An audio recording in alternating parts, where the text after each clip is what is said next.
dobbiamo capire anche i motivi che ci spingono a stare su Google My Business e quanto è importante, come esserci in particolar modo e come aprirlo. Oggi avremmo dovuto parlare anche dalla lista di come rivendicare una scheda, ma l'abbiamo visto l'altra volta, tanto che io giustamente mi sono accorta prima che mi ero dimenticata di sganciarmi la scheda del ristorante cinese qui vicino a me. Spero di non trovarmi la mafia cinese in casa a breve, ma ve lo farò sapere o al massimo non mi vedrete nelle prossime lezioni. Come aprirlo e come esserci? Come esserci innanzitutto? Allora, punti di attenzione, di base, ma proprio l'ABC. Informazioni come nome, indirizzo, orari devono esserci sempre. Anche qui abituatevi a usare i calendari e a seguirli. Una volta al mese controllate che le informazioni su Google My Business siano corrette. Perché?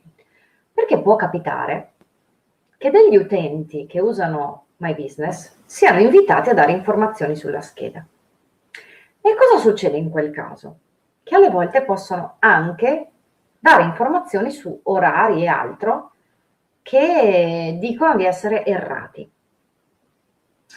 Il fatto è che in quel caso Google potrebbe suggerirvi un cambiamento e se voi non andate a recepirlo, può essere che quel cambiamento avvenga. Alle volte anche per dei bug, cioè per delle problematiche tecniche. Controllate sempre che la scheda abbia tutte le informazioni aggiornate. Google My Business dovreste visitarlo, non dico quotidianamente, ma settimanalmente credo che già sarebbe una grande conquista.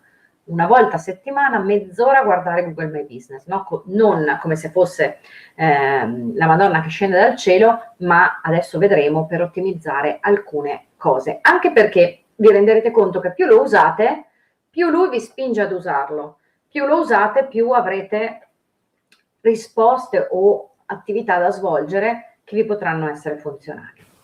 Poi le foto, abbiamo detto prima coi numeri. Se ci sono le foto, fate la differenza. Le foto permettono di incrementare le visite addirittura al sito, perché siete più convincenti. E come attività locale avete veramente una grande opportunità per caricare foto, aggiornarle, eccetera. Il sito, se ce l'avete, mettetelo su Google My Business, per favore, collegatelo e soprattutto, e qui vi do una nota di cui parleremo, ma cercate di fare in modo di controllare di avere Google Analytics installato sul sito. È uno strumento gratuito, ve lo devono installare veramente gratis. Se vi chiedono dei soldi per metterlo, a mio avviso sono un po' disonesti, però chi vi ha sviluppato il sito deve avere installato Google Analytics o comunque uno strumento di analisi come può essere il Tag Manager che permette di collegare Google Analytics. Tecnicismi, non voglio spaventarvi, ma dovete controllare i dati sul vostro sito, il traffico che porta, se sta crescendo, perché guardate che abbiamo visto che sulle attività locali chi usa bene Google My Business inizia ad avere anche delle crescite di visibilità del sito, delle crescite di visite al sito. E questo poi vedremo anche con Facebook, per esempio, che aiuta a fare delle campagne pubblicitarie molto mirate. E interagite. Interagite perché anche su Google My Business è possibile interagire. È possibile interagire, vedremo, attraverso diverse modalità, ma interagire è fondamentale per poter avere un flusso funzionale di visite, di visibilità e anche far crescere quello che è il listing nelle liste di ricerca tra qualcuno e qualcun altro, qualche azienda, la vostra e qualche altra azienda. La domanda che ci si fa sempre, che ci facciamo anche io e Paolo molto spesso è: ma perché se è così importante ci dimentichiamo di averlo e di usarlo? Perché se è così importante continuate a farmi un post su Facebook ogni giorno e non ve ne fate mezzo, non fate mezzo contenuto su Google My Business?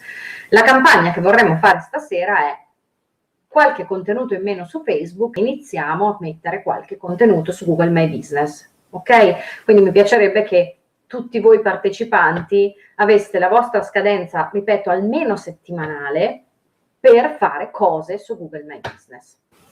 Perché adesso ci addentriamo un pochino meglio sul come si apre, come si visualizza, cosa vediamo all'interno di Google My Business e quindi scusate, ma andiamo proprio a navigare Google My Business fisicamente, perché la cosa migliore, a mio avviso, era entrare nelle schede, era entrare all'interno di proprietà di Google My Business per mostrarvi come effettivamente si usa e si utilizza.